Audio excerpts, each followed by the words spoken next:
Ce groupe Hervé, il a été créé quand et quel est le métier de cette ETI qui réalise 600 millions d'euros de chiffre d'affaires, mon cher Emmanuel? Donc l'activité de l'entreprise, l'entreprise principale c'est Hervé Thermique, à l'intérieur du groupe Hervé.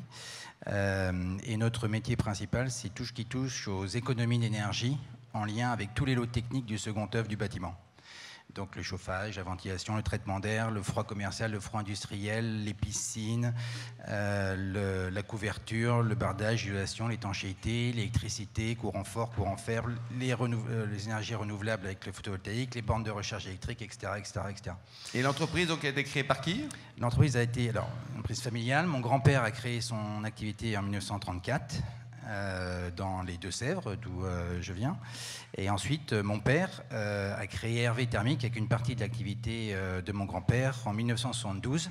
Et on a fêté les 50 ans d'Hervé Thermique l'année dernière. Et tu t'exportes un peu, donc il y a entre 20 et 25% de chiffre d'affaires qui est réalisé hors de nos frontières, c'est ça, Emmanuel? Oui, alors on est prestataire de services, donc on accompagne dans le secteur du B2B toutes les constructions de bâtiments, quelles qu'elles soient, dans le secteur industriel, tertiaire et auprès des collectivités. Et notre développement, on a à peu près 66 implantations en France, de proximité, dans l'ensemble du territoire. Et depuis maintenant une dizaine d'années, nous sommes implantés également en Belgique, au Luxembourg, en Suisse, au Maroc et sur l'île Maurice. Plus de 3000 collaborateurs dans le groupe. Hein. 3500, oui. 3500. Est-ce que c'est facile dans tes métiers de trouver des collaborateurs sympas, motivés, rigolos, fidèles et pas chers? Alors, je vais prendre dans l'ordre. Écoutez, tous les patrons d'entreprise que je peux côtoyer en France, quel que soit le secteur d'activité, ont des problèmes de recrutement. Alors, sauf dans l'hôtellerie-restauration, on en parlera tout à l'heure, mais c'est oui. Tous les secteurs ont des problèmes de recrutement. Et pour une raison simple, c'est que ce n'est pas conjoncturel, ça va être structurel. C'est pour les 20 ans qui viennent. Il y a tout simplement un vieillissement de la population, donc moins d'actifs. Et donc, naturellement, tout le monde se partage, entre guillemets, le même gâteau et les mêmes compétences. Dans notre secteur, nous, c'est, je ne vais pas dire simple, mais l'année dernière, on a fait une croissance de 300 personnes en plus. C'est l'une des plus fortes progressions qu'on ait faites dans un contexte où c'est très difficile de recruter. Et l'élément qu'on a, mais depuis maintenant plus de 50 ans, c'est qu'on a une démarche où la meilleure manière de recruter aujourd'hui, c'est pas de faire appel pour nous à des cabinets de recrutement, on en fait de temps en temps, mais c'est le bouche à oreille. C'est-à-dire que c'est la satisfaction et la reconnaissance des salariés de l'entreprise qui parlent positivement de la manière de vivre ou de travailler dans leurs activités auprès de leur entourage, auprès des clients, auprès des fournisseurs, auprès des collègues sur les chantiers, qui amènent à nous des candidatures que nous n'aurions où nous aurions beaucoup de difficultés à pouvoir le faire si nous n'avons pas cet apport du bouche à oreille de nos collaborateurs. Une dynamique avec les collaborateurs. Et alors, on parle beaucoup de partage de la valeur, mon cher Emmanuel, boîte familiale. Vous avez verrouillé tout le capital ou tu redonnes un petit peu de sous à tes 3500 collaborateurs? Alors, juste avant de parler de gros sous, parce que ça va avec, c'est la qualité de vie au travail, la QVT, tout le monde en parle aujourd'hui. Nous, ce qu'on a fait l'année dernière pour les 50 ans, c'est qu'on a lancé une démarche de certification, de reconnaissance par rapport à la qualité de vie au travail, et avec un organisme qui s'appelle Great Place to Work, je sais pas fidèle membre du club. Qui est fantastique, puisque c'est un questionnaire anonyme envoyé à tous les salariés, et nous avons été sélectionnés parmi les meilleures entreprises certifiées en France dès la première année, sur 3500 salariés et dans le secteur du bâtiment, ce qui est assez unique par rapport à cette activité. Ce qui nous aide dans le recrutement, ce que j'évoquais tout à l'heure. Ensuite, pour revenir aux gros sous, il n'y a pas de verrouillage du capital en tant que tel. L'entreprise est familiale, toujours familiale, c'est la 3e génération. On a recentré le capital entre frères et sœurs, pour faire simple, à aujourd'hui. Et la redistribution de la valeur, alors c'est pas un sujet pour nous qui vient de se présenter.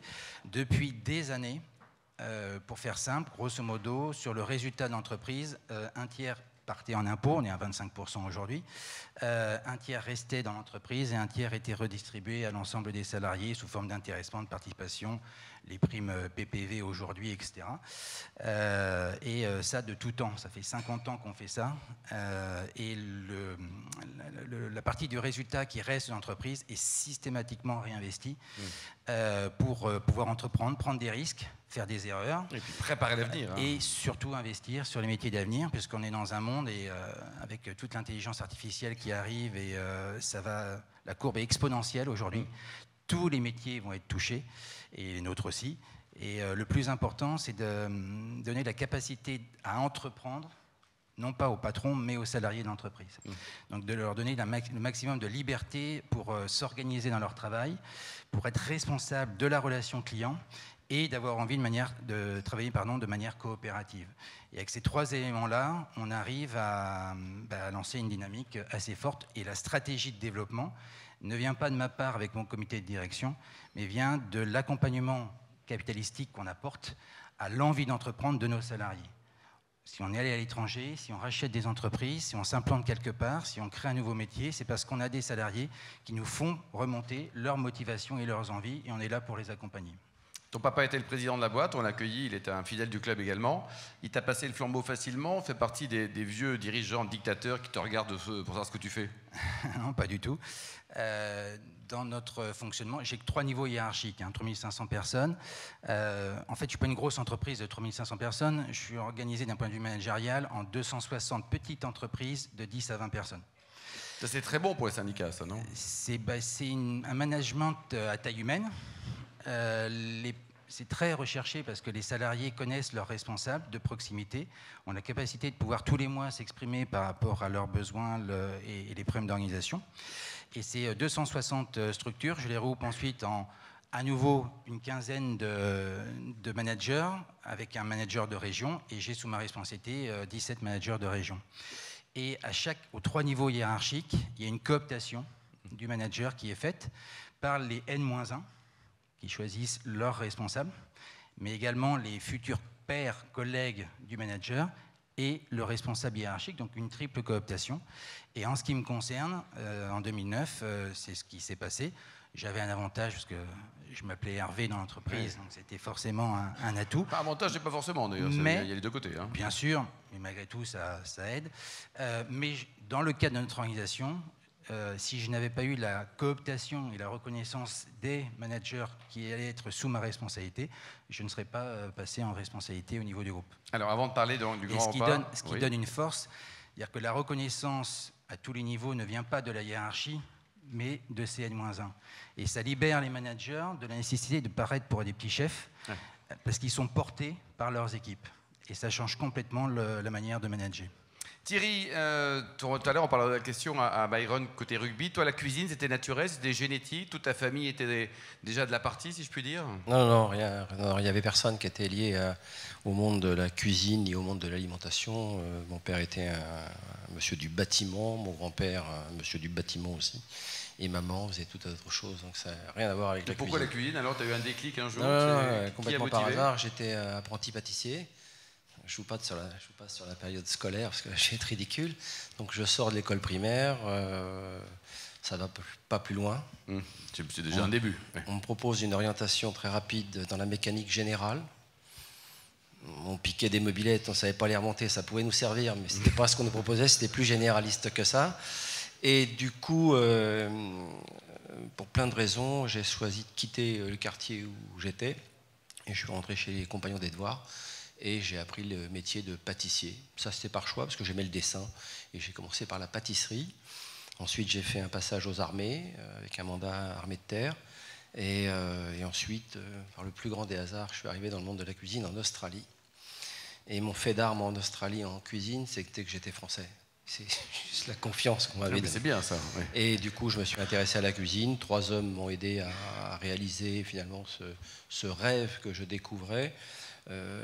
Qui était Claude Deligne, le chef du Taïwan, et j'avais pas de certificat de travail, j'avais pas de CV, qui m'a dit une phrase qui trotte toujours dans ma tête: si tu sais ce que tu veux, tu montres ce que tu vaux. Je suis resté 1 an et ensuite je suis rentré chez Joël Robuchon et j'ai fait un tour de France chez des très très bons chefs, et ensuite ça a été le départ pour le Japon. Aujourd'hui, donc, chef étoilé, tu étais juste à côté au Mandarin, il faut le retrouver également régulièrement, Thierry. Le Michelin, ça a toujours un vrai impact? C'est-à-dire que le Michelin, dans 10 ans, ça sera quoi? Mais j'ai envie de vous dire, le Michelin, priez pour lui. Parce qu'il faut garder ces socles forts de préservation de la gastronomie française. il y a une oxydation de la gastronomie française qui vient d'être déclassée. Donc il faut faire en sorte qu'il y ait des remparts pour protéger la gastronomie française, le fait maison, la diversité de nos cuisines. Tout ça, c'est un travail extrêmement important parce qu'il y va de notre culture. Et si vous ne défendez pas ça, eh bien, cette industrialisation lente des métiers dits de la gastronomie va continuer son effet. Et ça a commencé il y a 30 ans. Alors, il y a des grands chefs, grands amateurs également de rugby qui avaient 3 macarons. Je fais référence à notre ami Guy Savoie. Quand on perd une étoile, c'est dramatique ou pas? C'est perdre la vie qui peut être dramatique. Perdre une étoile, on peut toujours en gagner une après. Donc c'est pas un sujet. D'ailleurs, je pense pas que c'est inquiété plus Guy Savoie que ça. Ce qui est intéressant, c'est de dire le Michelin est un tremplin.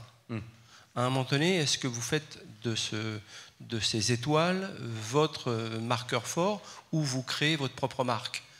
Et je pense qu'une marque comme celle de Guy Savoie, d'Alain Ducasse, de Joël Robuchon sont des marques qui ont des brands solides. Donc on ne peut pas tout appuyer sur le guide Michelin. Mais encore une fois, je défends le guide Michelin, je l'ai toujours défendu, y compris les guides, les critiques, même des fois quand elles ne sont pas agréables, pour protéger la gastronomie française. Parce que globalement, vous voyez qu'on est classé 3. Personne en France... Dès qu'on parle de classement, je ne sais pas pourquoi on se met une pince à linge sur le nez et on ferme les yeux, on dit non mais c'est pas pour nous les classements. Même si le classement est un peu folklorique, c'est quand même un classement et il faut en tenir compte. Et il est vrai que cette gastronomie décline en France et il y va de notre patrimoine culturel. Alors tu fais quand même rien de la journée, donc c'est pour ça que tu as le temps d'être président de l'Union des métiers et des industries d'hôtellerie. C'est quoi ton agenda, matin, midi, soir? Tu dors un peu ou pas trop? Ah ouais, si je fais le cours sur l'agenda, je me lève tôt, je me couche pas trop tard, et j'ai une chaîne de commandement très courte dans tout ce que je fais. Tu fais des petits groupes comme Emmanuel? J'ai appris ça aux armées. Une chaîne de commandement très courte avec des responsabilités partagées. Chez nous, il n'y a pas d'erreur. Donc j'en fais des opportunités. Donc j'ai des gens qui me font des feedbacks, beaucoup. Mais j'en reviens à l'UMI. L'UMI, c'est 175 000 restaurants. Au niveau national? Oui, c'est 17 000 hôtels, c'est 35 000 débits de boissons. Aujourd'hui, ils ont besoin de soutien. Il y a beaucoup de ces business models qui ne tiennent plus et qui ne tiendront plus. Comment ils vont se remplacer? Est-ce qu'ils vont être remplacés par des produits industriels ou est-ce qu'on va pouvoir sauver une partie de notre gastronomie? Donc j'avais beau jeu de dire pas beau, pas bien, l'UMI, c'est des ringards, c'est des vieux. Bah, fais-le. Et puis à un moment donné, je me suis dit, qu'est-ce qui me pose problème à l'UMI? Attractivité métier, est-ce qu'ils ont su le défendre? Je n'étais pas convaincu, mais ils se sont bien battus pendant la pandémie. Ça, c'était respectable. Je me suis dit, soit je critique, soit j'y vais. Donc j'ai mené une campagne sur 3 axes.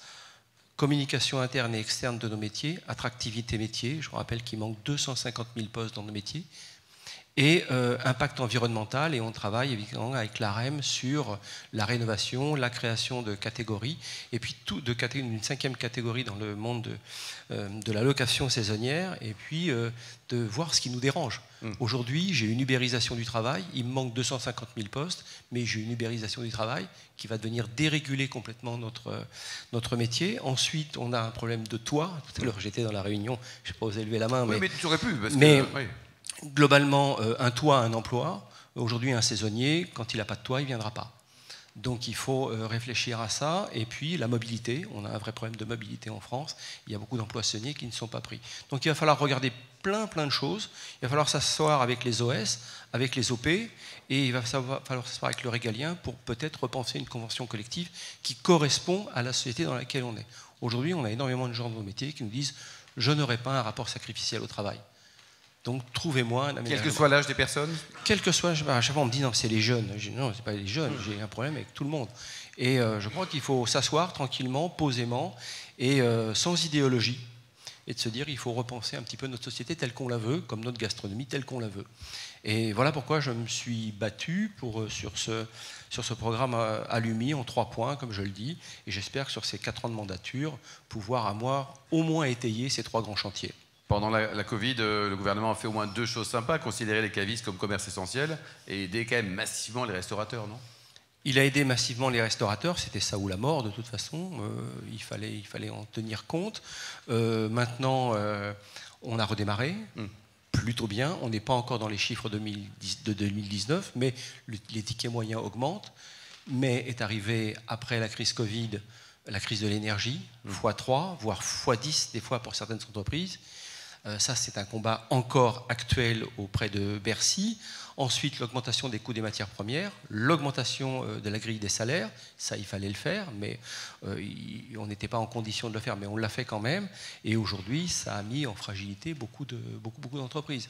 Donc le travail sur l'énergie aussi, il va être à long terme. Ça veut dire qu'on peut parler du 280 € le mégawatt, mais il va falloir construire des entreprises avec un impact environnemental beaucoup plus régulé, parce que l'énergie va être un élément très cher de nos pratiques métiers, mais le coût de l'eau, l'ingrédient le plus cher de notre prochaine gastronomie, ça va être l'eau. Vous voyez que les Pyrénées-Orientales sont très impactées aujourd'hui.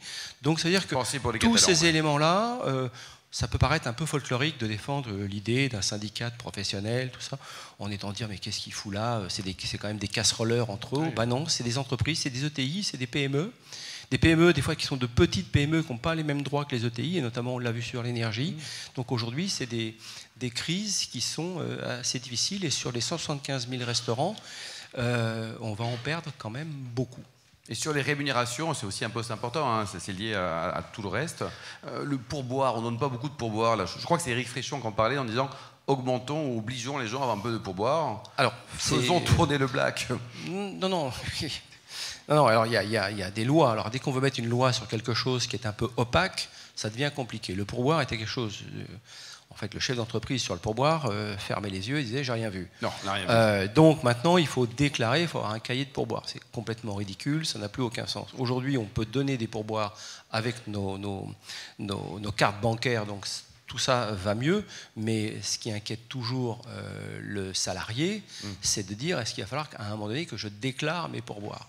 Et ça, dans l'attractivité métier, qu'on le veuille ou non, ça compte beaucoup. Après, l'augmentation d'un collaborateur, dans cette assemblée, je n'apprends rien à personne. Si l'entreprise dégage des marges, elle redistribue de la richesse. Comme toi tu fais. Quand une entreprise aujourd'hui qui gère bien, vraiment qui gère bien, après toutes ces taxes, toutes ces charges, c'est 4%. 4%. Directement, avec un taux d'effort absolument incroyable. Pour certains qui ont vécu la crise de l'énergie, c'est moins de 2%. Avec un taux d'effort incroyable. Je parle des cafetiers et des restaurateurs, je ne parle même pas du monde rural. Donc tout ça va être un choc assez violent qu'il va falloir gérer sur les 10 prochaines années pour faire en sorte que cette hôtellerie-restauration, l'attractivité de la France, parce qu'on pèse quand même dans le PIB français, eh bien, continue à avoir un marqueur fort sur sa restauration, son hôtellerie, sa capacité d'hospitalité. Puis il y a des grands combats à monter, je termine là-dessus. Moi, je suis le seul type en procès avec Airbnb. Donc tout le monde me dit mais Airbnb c'est formidable, vous ne pouvez pas empêcher le progrès, sauf qu'aujourd'hui ça m'empêche de loger des collaborateurs, des saisonniers. Aujourd'hui c'est une niche fiscale, alors qu'on soit clair là-dessus, moi j'ai rien contre les niches fiscales, mais que les hôteliers restaurateurs qui eux payent des taxes aient le droit aussi d'avoir des fois des locations saisonnières un petit peu diverses et variées, et notamment on parle de cette 5e catégorie. Alors je ne veux pas vous ennuyer avec tout ça, mais vous voyez qu'il y a des combats à mener et que ce n'est pas simplement un syndicat assez folklorique qui peut défiler avec des casseroles. Emmanuel, alors le grand repas là. Explique-nous un peu la genèse, le concept, et où nous en sommes, et pourquoi des gens comme Thierry ou Guillaume Gomez t'ont soutenu quasiment depuis la première heure. Le Grand Repas, l'association a été créée en 2019. Je l'ai créée donc, avec Thierry, avec Guillaume Gomez, avec Mathieu Lafay et Philippe Nègre. Le principe est Thierry en a parlé, la France a un niveau d'attractivité culturelle supérieur à son poids économique. C'est un atout fondamental. Et dans l'attractivité culturelle, notre art de vivre est quasiment l'un des éléments, avec notre patrimoine construit, bâti, l'un des éléments que viennent rechercher les touristes du monde entier. Et autour de l'art de vivre, notre restauration et la qualité de notre restauration. Et donc, le Grand Repas a pour objectif de valoriser les valeurs du repas pris en commun. Le repas pris en commun en famille, entre amis, professionnellement, diplomatiquement. En jeu collectif, là. C'est un art de vivre. Dans tous les pays, on ne mange pas de manière collective. On mange peut-être en 5 minutes, très très vite. Alors que de prendre du temps à table, de discuter avec l'autre, de rencontrer l'autre, c'est du partage, de la convivialité, du rapport autrui, de la curiosité, ce sont des valeurs humanistes. Et c'est un élément fondamental qu'il faut travailler et développer, puisqu'on a des jeunes générations qui ne sont peut-être pas aussi sensibles que nous à ce temps pris ensemble autour de la table, et ça sera préjudiciable pour à la fois notre art de vivre, mais également le vivre ensemble, puisque quand on est à table, on peut s'engueuler, hein, on peut être d'accord, pas d'accord, mais on se respecte, et in fine, on passe un bon moment. Donc autour de ce principe-là, c'était d'essayer de trouver un événement pour valoriser les bons produits bien cuisinés, et qui préservent notre environnement et notre planète, et en même temps qui soit dans une dynamique économique vertueuse par rapport à nos territoires, un événement qui puisse sensibiliser l'ensemble des citoyens. Et pour ça, on a construit un événement qui est le 19 octobre 2023, une fois par an. Ça sera la communauté édition, donc la 4e. Là. La 4e, parce qu'on ne l'a pas fait en 2020, à cause du Covid. Et à l'occasion de ce déjeuner, on propose aux acteurs de la restauration traditionnelle, aux acteurs de la restauration, collectif public, collectif privé, de partager le même menu localement sur un département dans tous les lieux de restauration.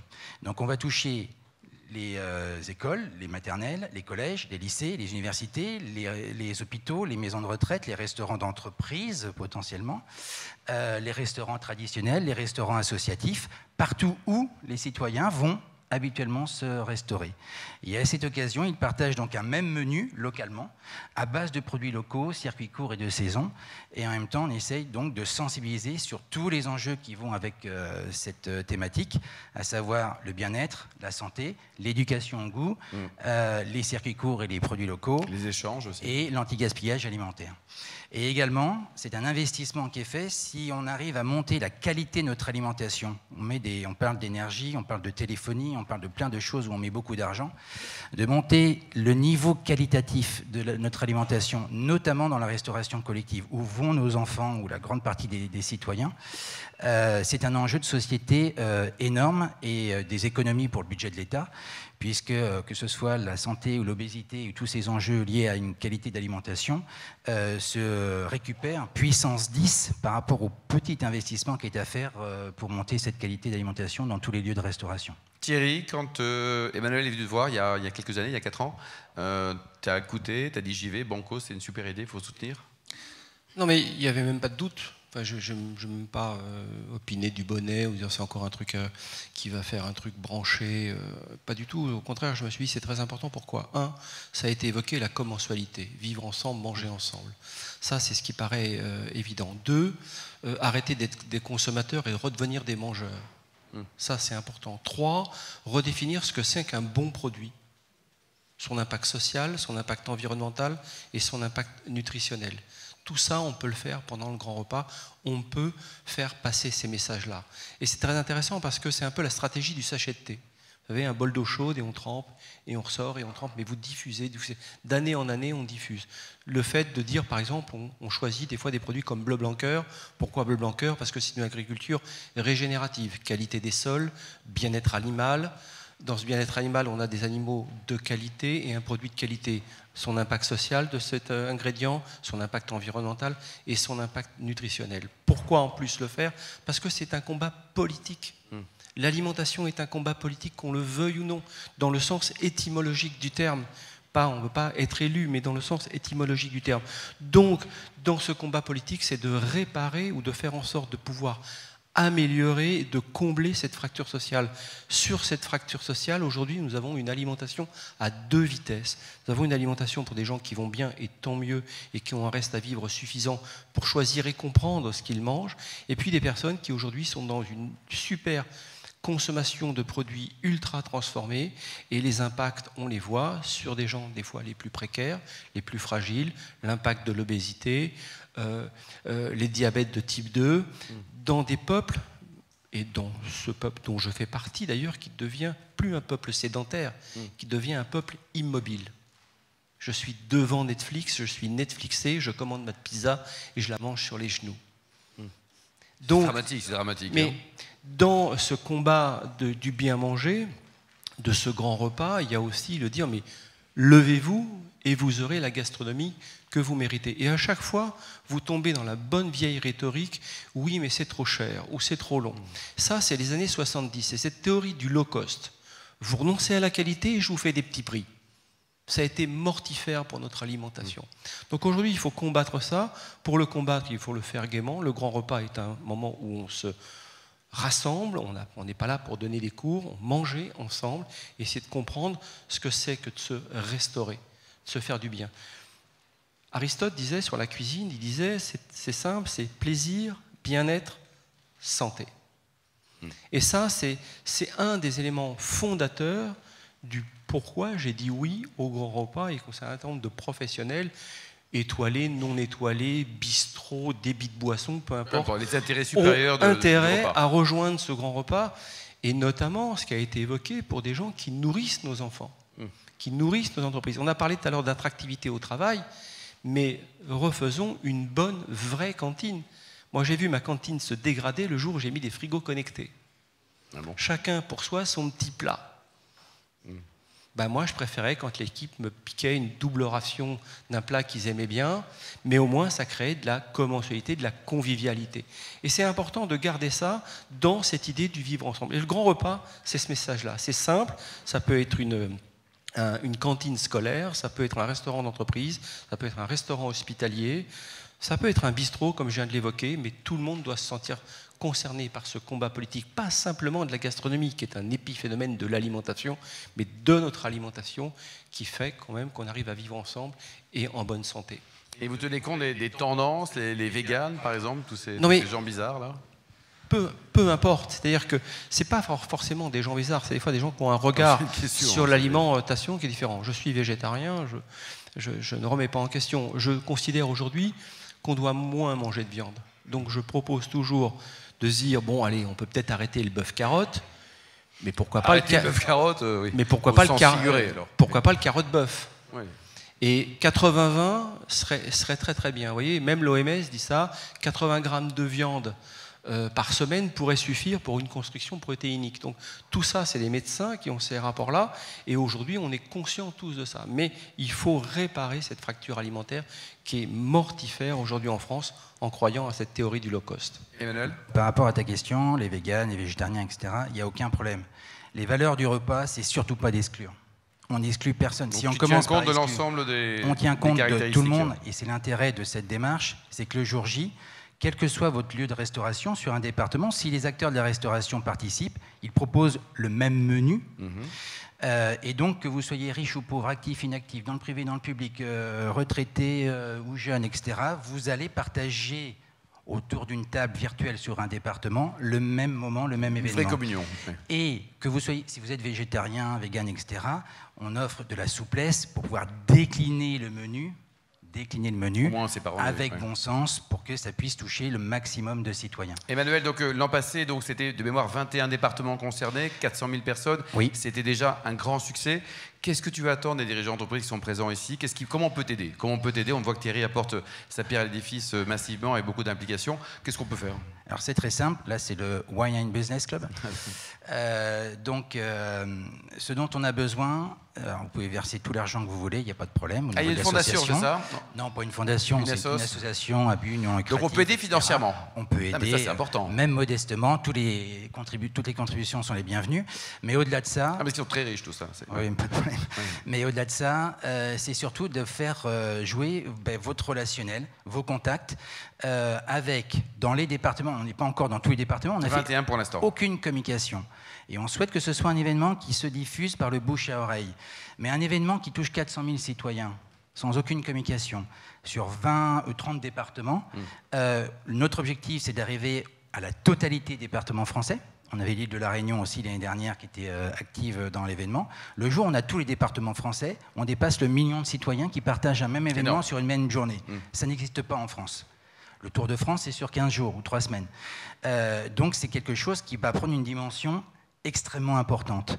Et pour ça, on a juste besoin, vous êtes des acteurs locaux, vous connaissez certainement un élu, un acteur de la restauration collective privée, quel qu'il soit, un acteur de la restauration collective publique, un restaurateur, des contacts pour nous les faire passer et qu'on puisse prendre contact pour essayer de construire un menu avec 1 ou 2 personnes pour lancer la dynamique. C'est comme ça qu'on a fait dans tous les départements qui sont acteurs aujourd'hui et c'est assez simple.